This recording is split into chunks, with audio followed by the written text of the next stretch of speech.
Acesta este cea mai scumpă lanternă sau cel mai scump ceas cu lanternă? Este pur și simplu un shut up and take my money de la Garmin. De când am văzut chestia asta, am rămas gură cască, dar ei nu sunt la prima aventură cu o lanternă pusă pe un ceas. Acum ceasul însă are tot. Este cel mai complex, cel mai complet, mai avansat ceas făcut până acum de Garmin. Iar astăzi o să spun ce văd eu util la acest Garmin Fenix 8, după ce am trecut prin toate generațiile din ultimii ani și nu mă pot desprinde de ăsta care stă pe mâna mea de la momentul apariției, ba chiar un pic mai devreme când l-am folosit inclusiv înainte să fie softul complet finalizat. Așadar, în minutele care urmează, motivele pentru care am trecut și eu la Fenix 8.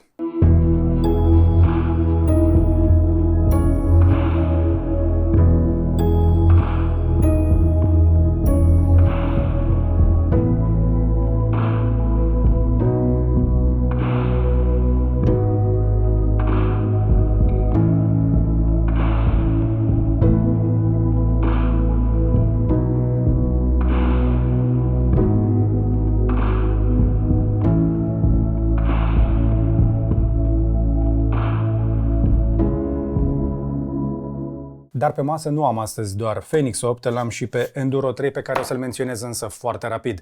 Hai să începem totuși cu specificațiile, ca să știi, pentru că este o gamă destul de pestriță și este pentru prima dată când avem un astfel de Fenix. Avem în primul rând dimensiuni de 43, 47 și 51 de milimetri. Care crezi că stă pe mâna mea? Ăla baban, ăsta de 51 de milimetri. Este o chestie pe care mulți sportivi au cerut-o, inclusiv cu brățările astea de silicon foarte strong. Din punct de vedere al designului însă, ce am observat eu este o îndepărtare de la lucrurile anterioare. Acesta este Epix Pro, care era de fapt un fel de Fenix 7 cu AMOLED în generația anterioară. Dacă le pui unul lângă altul, sunt destul de asemănătoare, însă pare și mai mare. Fenix 8 este de acum, în versiunea pe care o folosesc eu, un pic mai... titanul ăsta este un pic mai, cum să zic eu, mai deschis la culoare, e mai natural, cum zice Apple. Pe partea asta am tot policarbonat, dar am inserțiile astea colorate și butoanele sunt un pic diferite față de generațiile anterioare. Uite cum arată, spre exemplu, un alt Epix, un Enduro, dar mai ales Fenix 7. Asta mă interesează. Dacă te uiți un pic, bine, sunt pe dimensiuni, pe gabarite diferite, dar dacă te uiți un pic la ele, o să vezi că butoanele s-au schimbat un pic și multă lume se plânge că acum ar fi ușor mai îngropate. Chestia asta, dacă te uiți un pic aici, este o mică crestătură, este un pic ridicat, astfel încât să nu apeși din greșeală butonul. Dincoace, nu știu ce au făcut, dar butonul acesta are cumva de să fie un pic mai convingător când apeși pe el pentru a genera o acțiune. Și în anumite situații, unii utilizatori nu au fost foarte mulțumiți. Dar una peste alta, el este gândit să funcționeze în orice fel de mediu. Este un ceas rugged, foarte rezistent, cu spatele ăsta tot din titan. Uite, vezi că scrie pe el Titanium, Sapphire, Water Resistant 100 de metri, Dive până la 40 de metri și calibru de 51 de milimetri și acum avem această inscripție cu Fenix 8. Ce-mi place este că au păstrat senzația asta de rugged. Este un ceas pe care eu, spre exemplu, l-am atins ieri de fațada casei și mi-a fost teamă pentru fațada casei când am dat cu el. Dacă dai peste o bucată de sticlă sau ceva, va zgâria. Radu are, spre exemplu, o pățanie cu un astfel de ceas de la Garmin care și-a zgâriat parbrizul. Mare atenție! O chestie iarăși care îmi place și se păstrează de la o generație la alta sunt brățările. Brățara asta de silicon cu care a venit modelul meu este la fel de ușor de băgat și de scos ca până acum și pentru că eu am mai folosit calibrul ăsta atât de mare, am mai avut brățară pe 26 de milimetri, eu îl folosesc de fapt și cu chestia asta. Și să treci între brățări este atât de simplu. Dacă îți iei ceasul acesta destul de des la sală, deși nu este gândit să-l iei doar la sală, o să-ți fie atât de ușor să treci între brățări. Însă o să vă spun un secret, brățara asta de titan este atât de ușoară și atât de puțin deranjantă termic, deși e gândită mai degrabă pentru vară, încât eu chiar și dorm cu ea. Nu stau să fac în fiecare zi mișcarea asta în care scot brățara de titan și mă duc pe brățara de silicon. Deși brățara de silicon este evident indicată pentru sporturi, pentru diving, este și un pic mai elastică, poți să o strângi mai puternic pe mână și evident rezistă mai bine în mediul salin, în apă sau la mizerie. Dar el, cel puțin acest Fenix 8 pe 51 de mm, așa cum îl vezi, așa a ajuns la mine și așa este echiparea lui oficială. O chestie importantă e că Garmin a integrat și un difuzor și un microfon pentru apeluri vocale direct pe ceas. Mai mult decât atât avem și comenzi vocale. Poate fi un gimmick, dar poate fi și o chestie care să te ajute să treci peste partea de buton despre care o să vorbim imediat. Acesta este primul ceas de la Garmin care suportă comenzi vocale chiar fără internet, chiar fără conexiune Bluetooth direct pe ceas. Și hai să ne jucăm un pic cu ele. Odată ce apeși mai lung pe butonul acesta de activități, o să vezi că se aprinde meniul ăsta, Access Garmin Voice Command, pentru a pune timere, a porni activități, să salvezi localizarea, să modifici setările și altele. Toate chestiile astea pot fi programate oricum, fără probleme, prin update-uri de soft. Start Trail Run. Nu am eu cea mai bună engleză, dar am observat că recunoaște de fiecare dată orice fel de comandă vocală, pentru că a fost antrenat, sunt convins, pe suficient de multe voci. Uite și tu cât de bine arată interfața asta mai nouă de la activități. Start Cardio Workout. Asta nu era în listă, pur și simplu am dat-o la nimereală, este cea pe care eu o folosesc cel mai des. La tipul de sport pe care eu îl fac cu tot felul de circuite, am observat că e mai eficient să măsor pulsul și asta mă ajută în monitorizare. Din nou, arată foarte fain interfața asta, inclusiv felul în care apare cercul peste animația, cronometru, zonele de heart rate în partea de jos, toate chestiile astea sunt faine, plus că ecranul se blochează și va trebui să-l deblochezi înainte să umbli la el, chiar și în timpul antrenamentului, îți arată ora. Aici poți să spui tu exact cum vrei să arate ecranele astea, mie îmi convine. Toate animațiile sunt mai faine, ecranul este mai util, fiind și mai mare, fonturile au fost mai bine adaptate la ecran astfel încât să fie cu adevărat utile. Weather. Chestia asta nu este în lista de comenzi standard. Deci am început să arunc la el cu tot felul de comenzi și mi se pare că răspunde foarte bine. Și apropo de chestia asta, dacă te uiți cu atenție, în spate acolo, norii se mișcă. Și am observat o chestie în raportul de dimineață, când mă uit să-mi văd scorul de somn dimineața și mi-arată și vremea, pe lângă partea de prognoză, dacă afară plouă, apar picături de geam cu un mic clip video, un fel de GIF care rulează acolo în spate. Atenția asta la detalii face de la Garmin să fie foarte tare. Și trebuie să-i felicităm pentru chestia asta și încă o dată, mai ales pe românii care știu că lucrează acolo în biroul de la Cluj. Mai sunt o mulțime de comenzi gen Save Waypoint, Next Song, Set a Timer pentru câte minute vrei tu, Open Navigation, What's My Heart Rate, toate lucrurile astea importante atunci, mai ales când ești în mișcare. Dar una dintre chestiile care pe mine mă interesează cel mai tare, Start a Hike. Hike, nici măcar nu era în listă și a adăugat-o automat. Cu ceasul ăsta nu am apucat încă să urc pe munte, am urcat cu celălalt, cu Epix Pro, dar odată ce vei porni, o să descoperi că ai la dispoziție pe ceas niște hărți detaliate care vin preîncărcate. Însă, partea care pe mine mă interesează cel mai tare, dincolo de toate informațiile astea, este că acest ceas îmi permite ca atunci când navighez, să mă pot întoarce fără să opresc antrenamentul, fără să-l resetez, fără să trebuiască să pun din nou destinația. Asta era o chestie care mă încurca înainte. Uite, chiar mă vede unde sunt în momentul ăsta și asta mi se pare foarte tare că sunt la interior și-a luat navigația, și-a luat poziționarea oare din GPS sau din... S-ar putea să fi luat-o totuși din AGPS, din telefon, dar ai hărțile direct pe ceas și poți, vă spuneam, să navighezi. Mi se pare extrem de important, mi se pare critic în anumite situații, dacă vremea se strică, să nu te mai duci până la destinație. Mi s-a întâmplat în vara asta să urc pe un munte și pe măsură ce mă apropiam venea o ploaie torențială. M-am întors și pentru că nu am vrut să-mi opresc antrenamentul ca să mi-l arate cap-coadă, știam cărarea și nu m-am mai bazat pe navigația ceasului, care tot încerca să mă aducă înapoi pe cărare către destinația inițială. Acum chestia asta a fost rezolvată cu o rerutare automată. Cei de la Garmin îi spun chestia asta Dynamic Round Trip. Hai să vorbim foarte scurt despre funcții și performanță, pentru că aceste ceasuri sunt gândite în primul rând pentru sporturi și are o suită impresionantă de funcții, monitorizarea activităților de la alergare, la ciclism, triatlon și înnot. La partea de diving cam așa arată meniul și este cu de toate, adică ai scuba dive, ai apnea dive, ai snorkel și fiecare dintre ele, evident, pentru cei care se pricep, este exact ce trebuie acolo. A fost testată cu succes, vă spuneam, de mai mulți creatori, vă încurajez să-l vedeți, spre exemplu, pe 5K Runner, pe YouTube pentru mai multe informații despre partea de diving, însă ce au observat unii este că în apă foarte rece sunt unele mici probleme de funcționare care urmează să fie rezolvate, dacă nu au fost rezolvate până când vezi tu acest review, printr-un update de soft. Încă o dată, eu nu pot să vă testez partea de diving, dacă sunt printre voi diveri, sunt sigur că știți deja toate detaliile astea. De ce am pus însă Phoenix 8 pe masă cu atât de multe ceasuri? Pentru că voiam să vă arăt evoluția acestei tehnologii.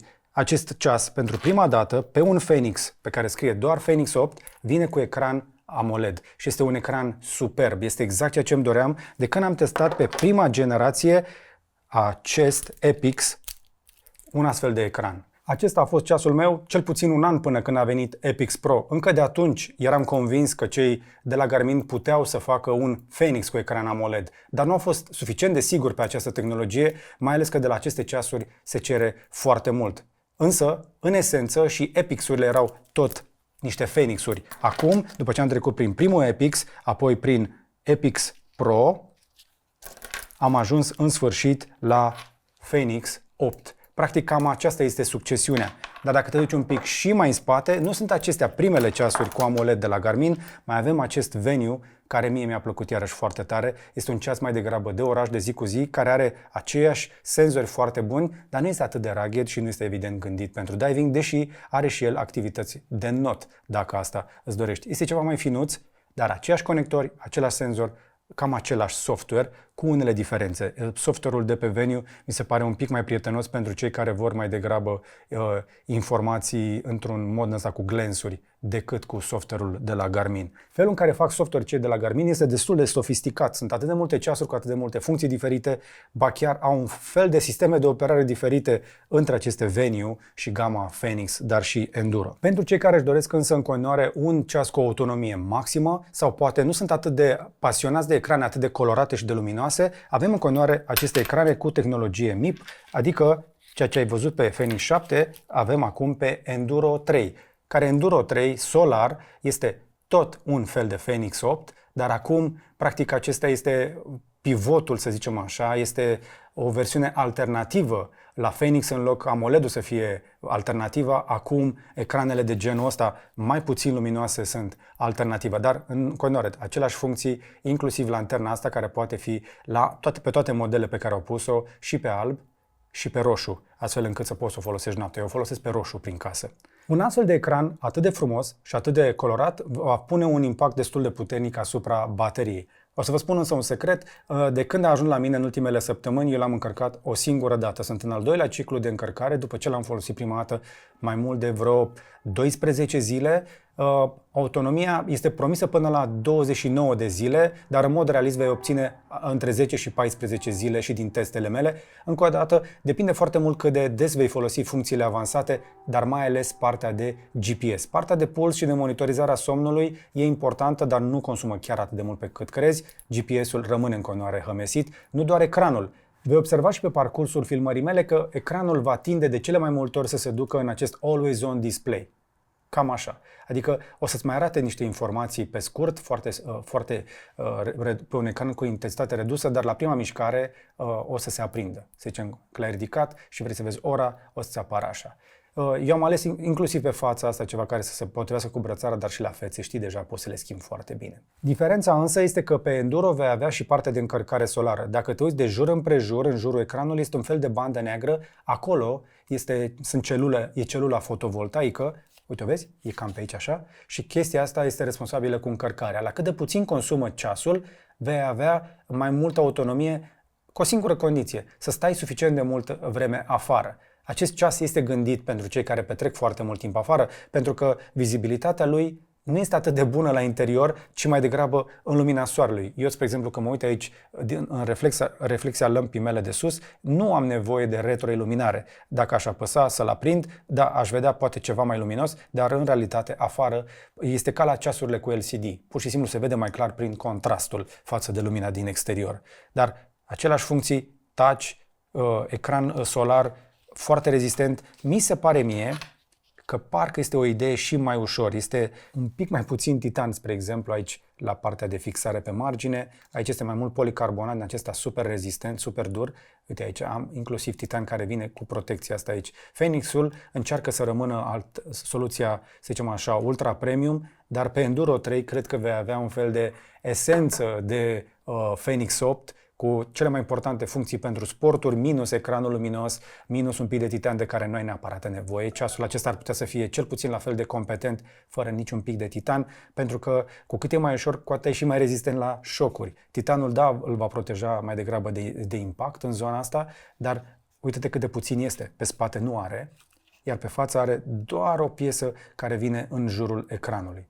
Asta înseamnă să duci eficiență la cel mai înalt nivel. De aceea și ceasul ăsta este mai ușor. La sporturi, niște grame pot face diferența. Acele minimi care te pot duce dincolo de linia de finish înaintea celorlalți. Nu mi-am propus să fac un review super detaliat. Încă o dată, sunt oameni care fac chestia asta de specialitate pe internet. Eu vreau să-ți arăt modul meu de utilizare acum mai spre final și să-ți spun de ce a devenit și pentru mine aproape indispensabil. Cei de la Garmin au reușit să rezolve câteva chestii importante. Au reușit să rezolve foarte bine partea de notificări care merg excelent. Conectivitatea cu telefonul este foarte bună. Ba mai mult decât atât, eu am vreo 3-4 ceasuri de la ei pe care le-am testat pe parcursul timpului și de fiecare dată când prind Bluetooth-ul și ele primesc notificările. Iar acum lucrurile s-au îmbunătățit cu acele funcții în plus. Un ecran mai mare, mai luminos, un soft mai rapid, un procesor care face chestia să se întâmple mai repede, o autonomie mai mare a bateriei, partea de primire a apelurilor care se aud decent și pot să fie auzit de celălalt și partea asta de senzor de puls care iarăși își face treaba excelent. Practic, asta e chestia care mă ține pe mine cel mai mult. Faptul că de acum, dacă mă duc aici în calendar, o să vezi că în aplicația Connect nu prea am zile lipsă în calendarul meu. Îmi monitorizez toate antrenamentele și fiecare noapte de somn, iar pe parcursul zilei pașii și minutele active. De pe urma acestor date acumulate în aplicație, nu doar că primesc foarte multe badge-uri de genul ăla, dar am devenit un pic dependent de raportul de dimineață. Prima dată când deschid ceasul dimineața, îmi spune scorul de somn. Și hai să vedem un pic cam cum am dormit azi noapte. Un scor de 85 nu este extraordinar, dar nu este rău deloc, însă de acum am acest sleep coach care îmi face recomandări pentru noaptea următoare. Îmi spune că aș putea să reduc de la 7 ore 50 la 7 ore 20 pentru că mi-am monitorizat felul în care mă odihnesc. E o chestie utilă, cred eu, pentru cei care vor să-și optimizeze partea asta de odihnă, care cred că este foarte importantă.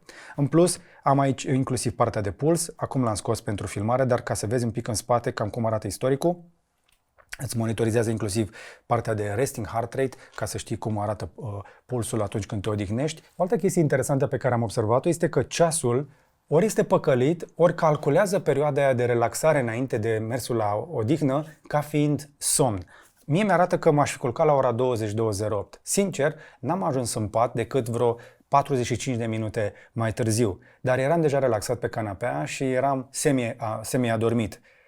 E o chestie faină că mi-adaugă la durata de odihnă. Probabil de aceea zice că aș fi stat în pat 8 ore 49. N-am stat atât de mult în pat. Țintesc 8 ore în pat. Vă recomand și vouă, dar chiar nu m-am dus spre 9. Însă, hai să ne ducem, vă spuneam, la partea de calendar și să vedem cum a fost noaptea trecută. Uite cam cum arată pulsul de pe ultimele ore, scorul de somn. Cam așa arată și partea de HRV. Iar partea de body battery este iarăși o chestie care cred eu că te va prinde. Dacă ai folosit până acum un Garmin, știi că dacă te trezești dimineața cu un body battery de peste 90, vei avea energie toată ziua. Nu știu cât este autosugestie și cât este realitate, dar eu simt când mă apropii de 25, 20, 15, 12% la body battery, la bateria de energie a corpului meu, că e cam ca în realitate. Practic se vede aici că am început ziua destul de bine. Bine, mi-arată că am scăzut 38 și eu aș mai avea 63. Cred că am plecat de pe la vreo 101 în cazul ăsta, dacă mă ajută pe mine matematica. Însă, una peste alta, e cam acolo.